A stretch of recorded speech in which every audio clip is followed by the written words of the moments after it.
What up, y'all? It's your boy Degenerate coming at you June 4th, 2019.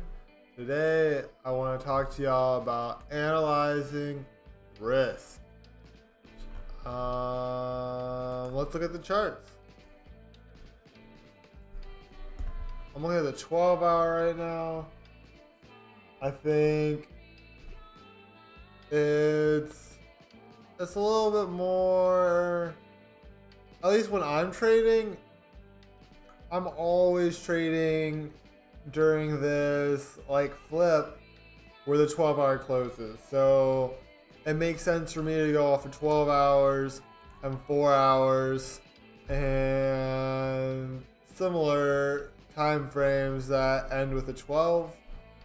The 4 hours on a 9 count. So I mean, like, you normally expect a 1 to 4 period correction. If it doesn't break, this previous one up here at 8,800, you would consider it still to be going down. And for me, when I look at the 12-hour, this line right here, this 8209, is where I am going to get out of my short. I have a decent amount of Bitcoin that I made shorting it from 8839. And if I get stopped out here, I get to look for a new position to reshort it at. Probably up here at like the 85, 60 level. We've already seen Bitcoin touch down at 7,700. So I'm not certain that it's gonna overtake this 12-hour candle, but there's still 11 hours left in the candle. A lot of volume can be traded. And who knows? Only the market will decide. I want to know when price gets down to 7,200 because of this super strong reject here. Though it'll probably make me more bearish seeing a 7,200 price. And if it goes above 88.39 straight up, I'm gonna be reshorting there because every other time I've reshorted there, here. And then here, it's golden. You make money, and I'm gonna keep doing it until it doesn't work anymore. But that said, if you're not already in a short on this trade, what would you do? What's the best smart decision? Well, I hope you don't have a current Bitcoin position that you didn't sell at 88.39 or above 8,800. You could for real go like that and just enter it in with a close 3-to-1.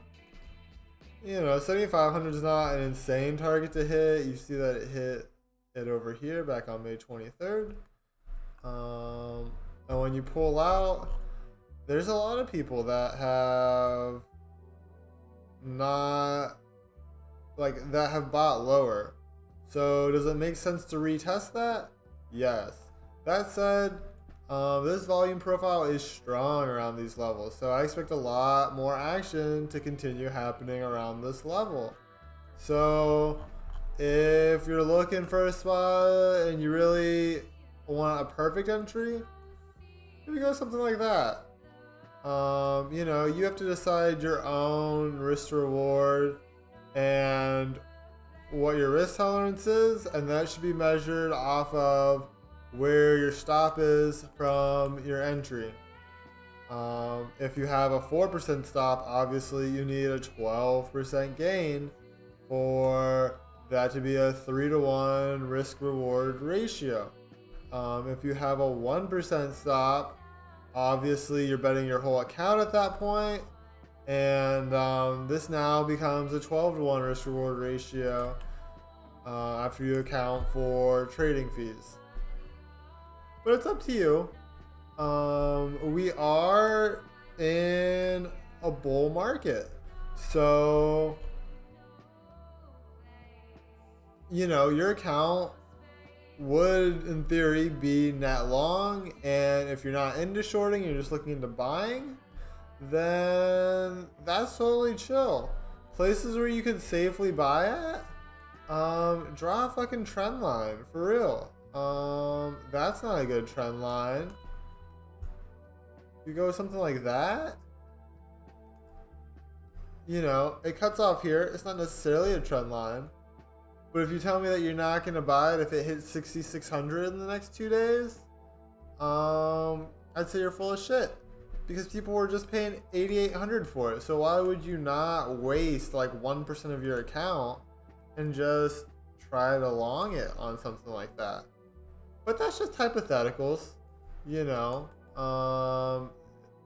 It doesn't have to happen. But I would be looking to buy somewhere more down in this region if you're looking to go long. If you're looking to buy right there, there's so many people that have bought before you that have a bag that you're buying. And it's just fucking risky. Right, y'all? Like, I get that it's a deflationary money supply, but I'm still going to take profit. If you're going to trade at all, like, would you buy here? Probably not. At least that's how I see it. So, manage your risk, whatever position you take. That's just my opinion. If I'm going to short, but I'm already in a short. So, hypotheticals, doesn't matter. 0x. 0x is a real shitcoin. It just helps people transfer assets on a decentralized exchange on the Ethereum network. That is so fucking localized. Like, first of all, you gotta be into cryptocurrency. Like, it can't just be like a fucking exchange that's smart. Like, if you have a use case that just uses blockchain, you have so many more markets you could have buy into that. But it's literally just people that are using the Ethereum blockchain that want a decentralized exchange. And, you know, granted, they are killing it. They are on Coinbase. They're doing it right. They have exposure to markets, secondary markets, where people can put money into their exchange. There's like 1 billion fucking coins. Let's see. 20 hours ago, they had some top stories.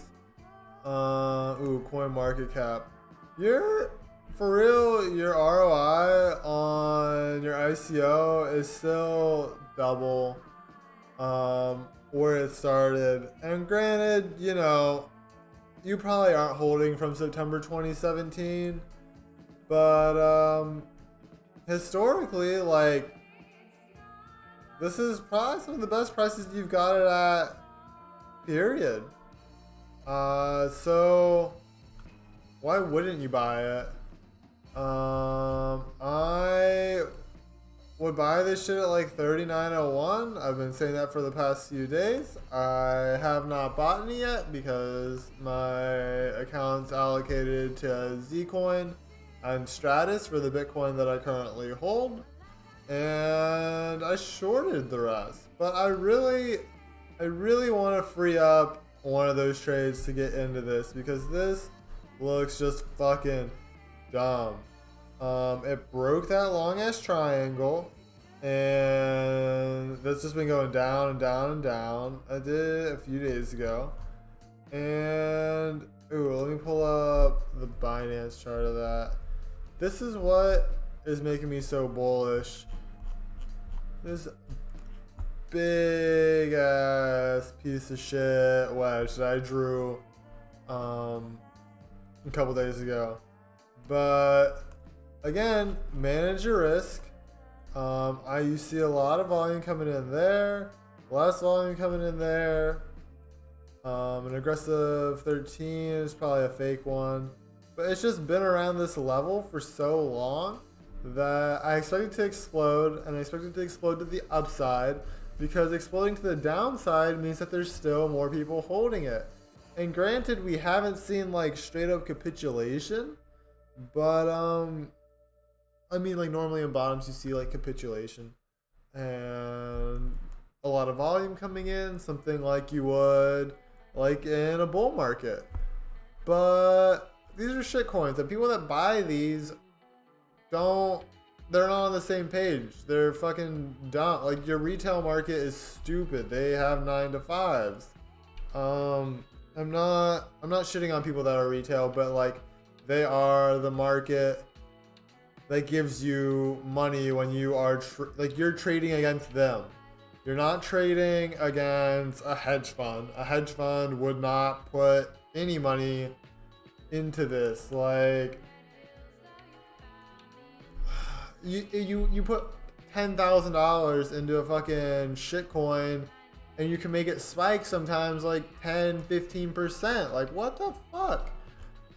These markets are illiquid, and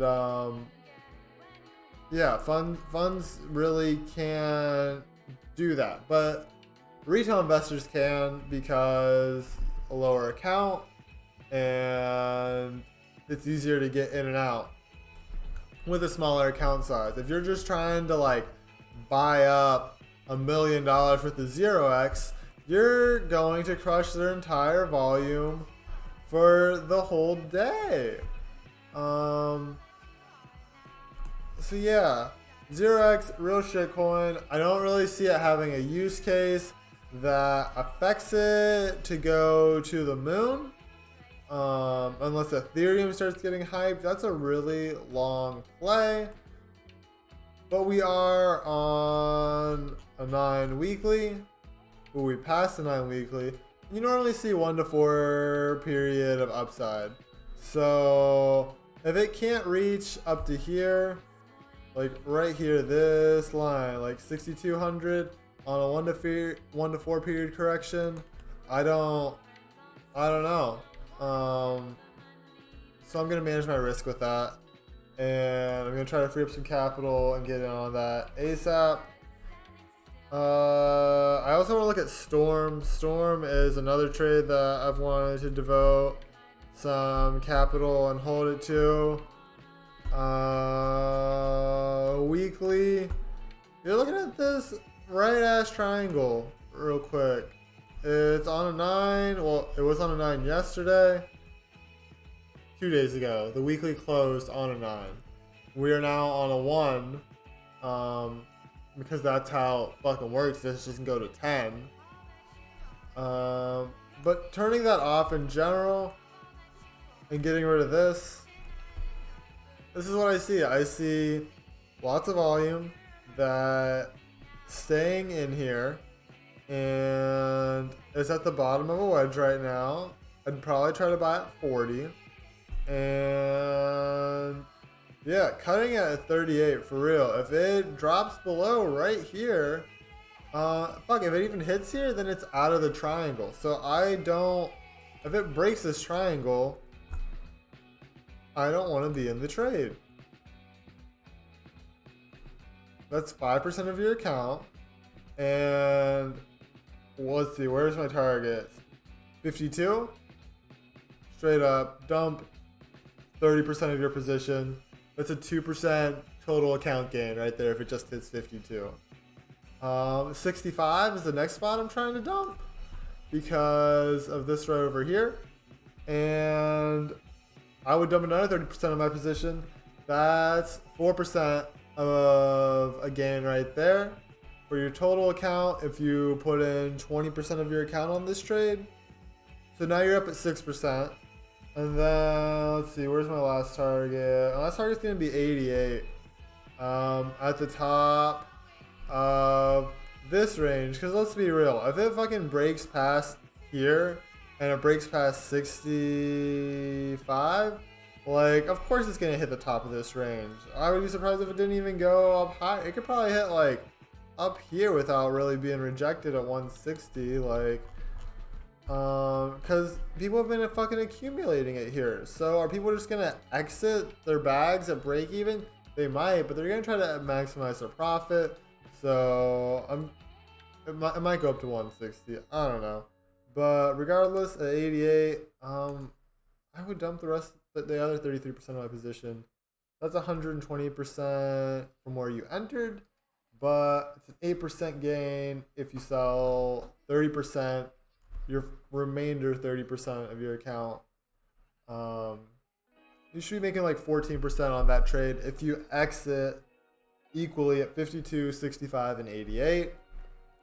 So because of that, I think I'm going to take the trade. I like that trade a little bit better than 0x. I think it'll take less time. It'll take less people devoting capital. Just straight up, volume on 0x for 24 hours, 24 million. Volume on Storm 24 hours, 2 million. So there's going to be a lot less of a supply, or there's going to be a lot less of a demand needed to make this shit just fly. And yeah. My primary indicators that support my decision here are the fucking volume profile, straight up, the RSI diverging, and an OBV. For real. Let me pull it up.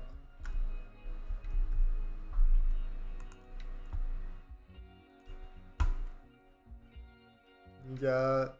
No, never mind. OBV is not trending up. I'm sorry. I lied to y'all. Was I looking at the 12 hour? I was probably looking at the 12 hour. But yeah. Again, it's a shitcoin. So you should cut your loss quickly. And for me, I'm going to give it 2 Satoshis worth of possible drops.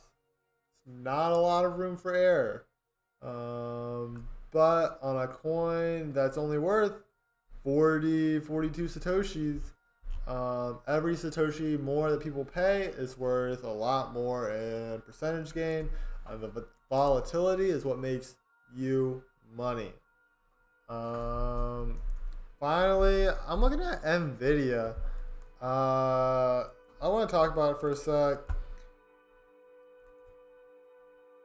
Look at this. It's at the 200-week moving average right now. But this also looks like a reverse cup and handle. So, if it breaks past the previous lows at like 126, 124, whatever the fuck it is, 124.80, would I be in this trade? Fuck no. I would not want to be in this trade at all.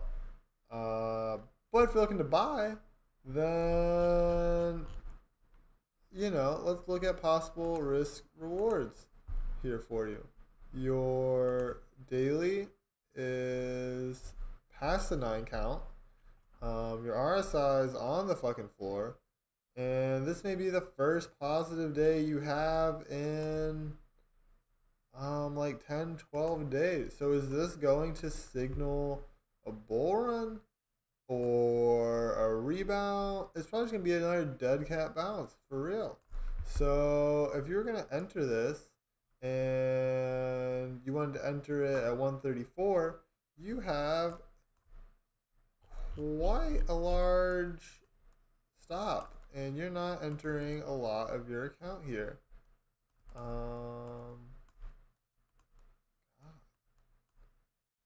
Anyway, 134 to 124, it's like 10%. A little bit less. But then you're aiming at a 30% profit, and 30% on 140, that'd be like 180 for real. Do I see it going something like this and being in this range? Like, no, not really. I guess that's the 4 to 1. You're risking like 8% of your account. So 24% takes you like 165, 167. And could it hit there? Totally. But these are markets that move slower. The chance you're going to get a 24% increase overnight, not very likely. It took... From the rebound in December 21st, it took it fucking 4 months to reach this top that is not that much taller. Like, what is that on a percentage wise? I think 50%? Not even 50%. Like 30%. Crazy. But it's an actual company with actual employees. Not to say that shitcoins aren't actual employees, but like NVDA is a real company that has proven success. And if they're hitting the 200-week moving average, if this breaks, bear market, y'all. Straight up. Not that it couldn't just dip below it and then come back, but for real, like, I don't know why I would expect it to just rebound right there. When you see a cup and a handle and that breaks, you project it to go hella low. So if it breaks here, like decisively, if it's down with a break below like 121 or like 120, like you could buy it around this box right here. This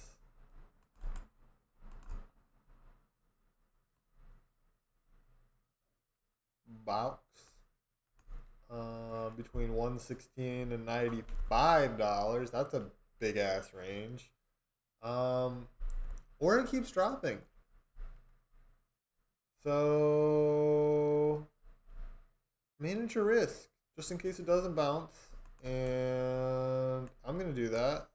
I'm probably gonna enter this trade with an 8% stop loss.